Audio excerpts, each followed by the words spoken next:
hij zijn ook examens. Yay! Ja, oké, dit is dus de Zuster Bo exameneditie. Ik weet, tijdens de examens doet niemand echt de moeite voor er goed uit te zien. Blijft iedereen in zijn pyjama en gaan de meesten zonder make-up door het leven. Dus vandaag ben ik helemaal in thema gekleed. Nee, ik had eigenlijk gewoon geen zin voor mij schoon te maken, voor de video te maken. Maar kijk, bon, ik heb dus geen make-up aan. Ik zit ook in mijn pyjama. Thanks to undies, want ik vind deze echt wel leuk. Een fotootje volgt nog. Bon, ik had dus gewoon op mijn story gezet van oké, ik ga een Zuster Bo video maken, stuur mij vragen. En één iemand kwam met een vraag over de examens. Dus dan heb ik gewoon die story gewist en gezet van kijk, stuur alles examen gerelateerd gelinkt. En hier is de video dan. Hopelijk vroeg genoeg. Eerst en vooral, jullie zijn die video nu aan het bekijken. Maar je zou moeten leren. Je moet leren en niet op YouTube zitten. Oké, heb je tips om motivatie te hebben om eraan te beginnen? Soms wil ik er graag aan beginnen, maar nooit heb ik de motivatie om door te zetten. Wel, lieve schat, dat had ik ook. Je moet gewoon één iets in je achterhoofd hebben van kijk, dat duurt maar 3 weken, voor sommigen 2 weken, voor sommigen 1 week. Denk gewoon van kijk, dat zijn nu een paar weekjes van mijn heel leven. Hopelijk word je heel oud. Dus stel dat je 90 jaar wordt, zijn 3 weken niet zoveel gevraagd. Als je nu 3 oh, ik heb niet eens examens, dan kan niet meer praten. Als je nu die weken heel hard inzet, gaan de volgende jaren van je leven er waarschijnlijk beter uitzien. Nu, ik vind dat bullshit. Je moet geen diploma hebben voor een mooie toekomst hebben. Maar dat is iets anders en daar gaan we het wel een andere video een keer over hebben. Maar ho, stel dat je een A-test wilt, dat goede punten, dan vind ik toch wel dat je nu die drie weken... Ik moet dan een keer heel naar elkaar proberen zeggen. Die 3 weken, die 3 weken, die 3 weken, die 3 weken, die 3... Oké, dat lukt. Bon, zet je gewoon even in. Ik denk dat dat gewoon je motivatie moet zijn. Van doe gewoon even je best. Daarna heb je een goede vakantie. Want als je nu je best niet doet, gaat je vakantie ook op niet veel trekken. Ik denk dat dat gewoon letterlijk de enige motivatie is dat je moet hebben. Gewoon je diploma, je vakantie. Gewoon alles dat na je examens komt. Dit is voor je examens en tijdens je examens. Het is gewoon de periode. Dus zet je gewoon in. Doe gewoon je best. Want op je gsm zitten, dan kun je altijd. Hoe leer je 78 pagina's van buiten als je morgen examen hebt? Waarom zit je op mijn story als je die pagina's van buiten moet leren? Ten tweede, daar heb ik wel een goede tip voor. Waarschijnlijk zijn je al gebuist. Maar voor je toch nog een beetje te helpen. Ik zou niet zo zeggen van kijk, ik ga dat echt intensief studeren. Als je weet dat toch al naar de kloten is, zou ik niet hard studeren en hard focussen op één iets. Maar lees gewoon die 78 bladzijden 3 keer. Met gewoon te lezen, geloof mij, je gaat daar zoveel mee onthouden. En gewoon echt begrijpen lezen. Niet zo lezen. Gewoon lezen en het proberen te snappen. Want ik vind leerstof ga je beter kunnen doen op je examen als je het begrijpt. En niet als je het gewoon van buiten leert. Stel dat je nog maar 2 uurtjes hebt. Lees je cursus en maak dat je het begrijpt. In plaats van echt elk stuk van buiten te leren. En zo is er misschien nog een kans dat je erdoor bent. Tips voor een mondeling examen. Ik kan die stress niet aan. Oké, iemand vroeg ook hoe blijf je kalm. Bon. Denk gewoon van kijk, ik ga gewoon naar de les. En in de les stelt uw leerkracht u ook vragen. Ook zoals dat ik daarnet zei, maakt dat je alles begrijpt. Want als je het begrijpt, ga je het goed kunnen uitleggen. Ik zou ook, als je alles geleerd hebt, een keer alles gewoon tegen uw moeder of uw vader of broer of zus of kat of hond vertellen. Ook al boeit dat hun geen hol, vertel dat gewoon. Want als je tegen iemand vertelt, ga je ook weten als je het begrijpt of niet. Maak dat je het thuis een keer kunt vertellen. Vertel het tegen een paar mensen. En als je dat dan op je mondeling examen moet doen, dan gaat dat ook goed lukken. Als ik aan het leren ben, wil ik gewoon alles in één keer doen en alles door elkaar. Help. Als je een nieuw flesje cola open doet en je giet dat al in één keer in het glas, weet wel, dat schuim gaat naar boven gaan en je glas gaat over stroom. Buiten na een beetje heat, even wachten tot dat schuim zakt. Nog een beetje heat hebt, dan gaat er meer cola in uw glas passen. Dan gaat het niet over stroom.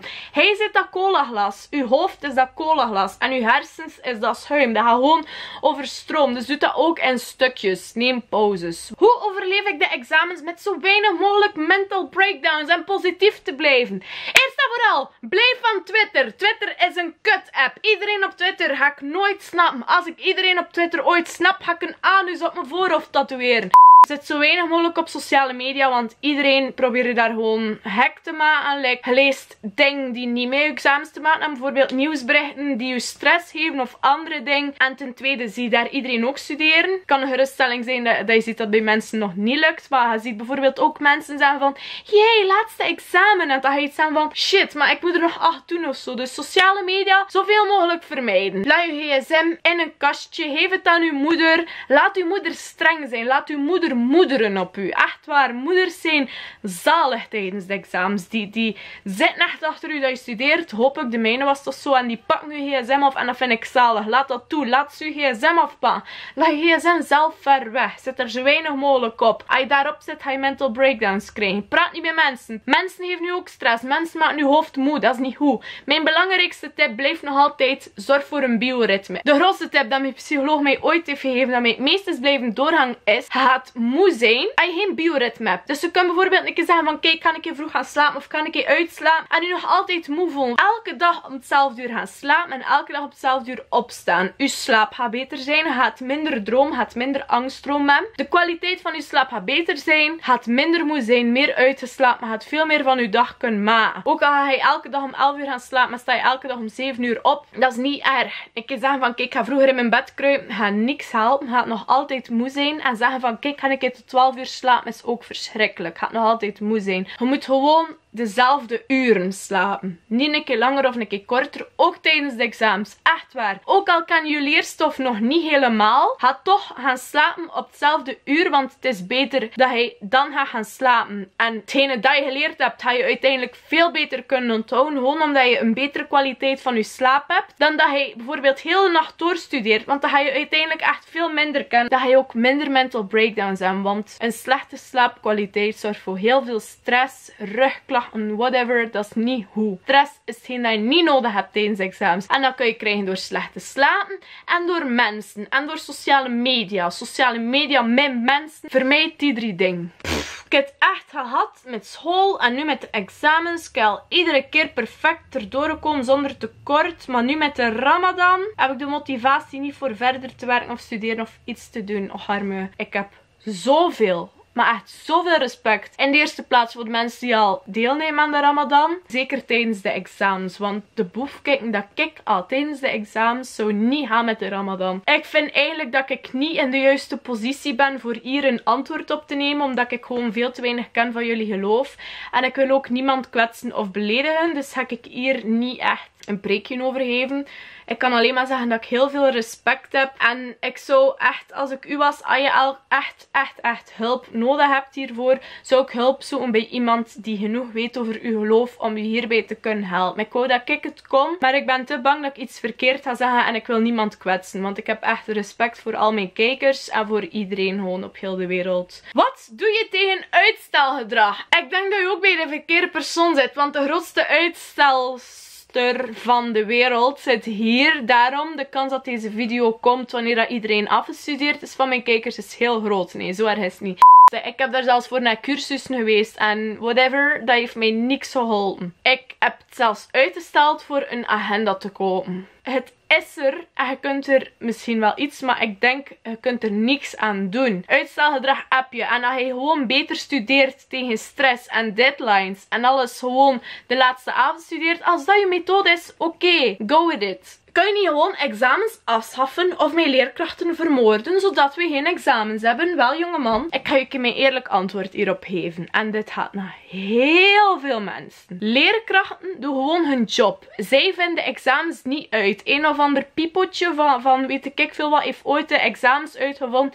Waarschijnlijk is die al dood. Dus hoe? Uw wens is al uitgekomen. Maar de leerkrachten hebben hier niks mee te doen. Weet wel, die doen ook gewoon hun job. En trust me, voor hun zijn de examens ook heel lastig. Weet je hoeveel verbeterwerk dat zij hebben? Weet je hoeveel gezag en gezeik dat zij naar hun kop krijgen van de leerling? Like, dat is heel lastig ook voor hun de examens. Mensen die echt zo expres shitty doen tegen leerkrachten, ze uitlachen en hun het leven al moeilijker maken dan dat is. Jullie zijn echt rot. Stop daarmee. Leerkrachten verdienen ook respect. En zoals ik zeg, die doen ook gewoon hun job zodat ze hun geld verdienen. Ook al is de leerstof niet leuk. Zij hebben dat allemaal niet uitgevonden. Zij brengt gewoon aan jullie. Zij willen jullie gewoon helpen. En ze doen daar echt hun best voor. En jullie zijn niet cool als je rot doet tegen een leerkracht. Samenvattingen op de computer maken of schrijven. Je moet echt kijken wat dat er voor u het beste is. En ik denk met de computer, oké, dat lijkt misschien netter. Maar ik vind geschreven met de hand samenvatting nog altijd beter. Omdat terwijl dat je het schrijft, ga je het nog beter onthouden dan dat je typt. Weet je wat, iets typen kun je gewoon...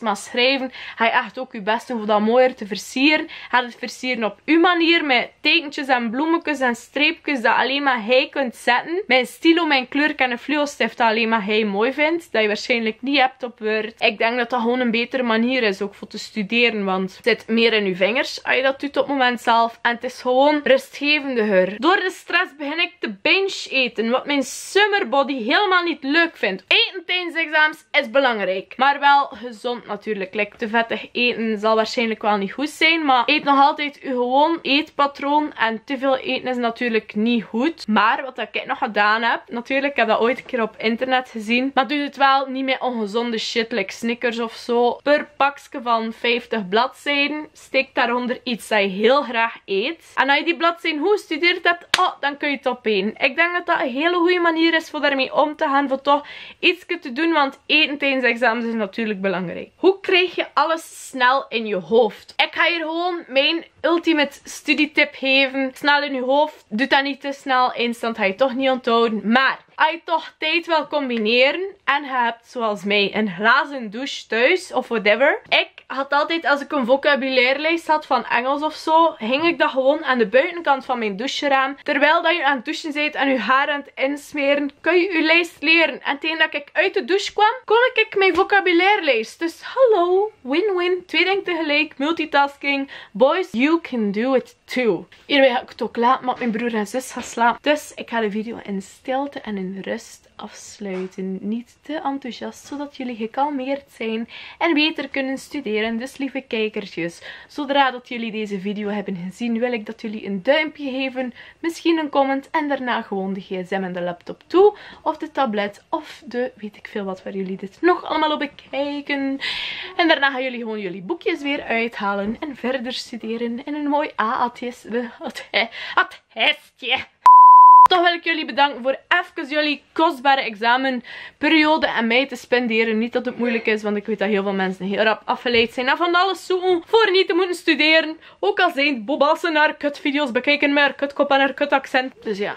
Dankjewel voor het kijken. Tot ik er weer zie. Hopelijk mijn na-test. En de linkjes staan hieronder. En ja, heel veel succes. Ik ben blij dat ik er vanaf ben. Ooit kunnen jullie dat ook zeggen. Maar echt waar. Respect en succes. Ik hou van jullie. En ik ga echt voor jullie duim. Doei!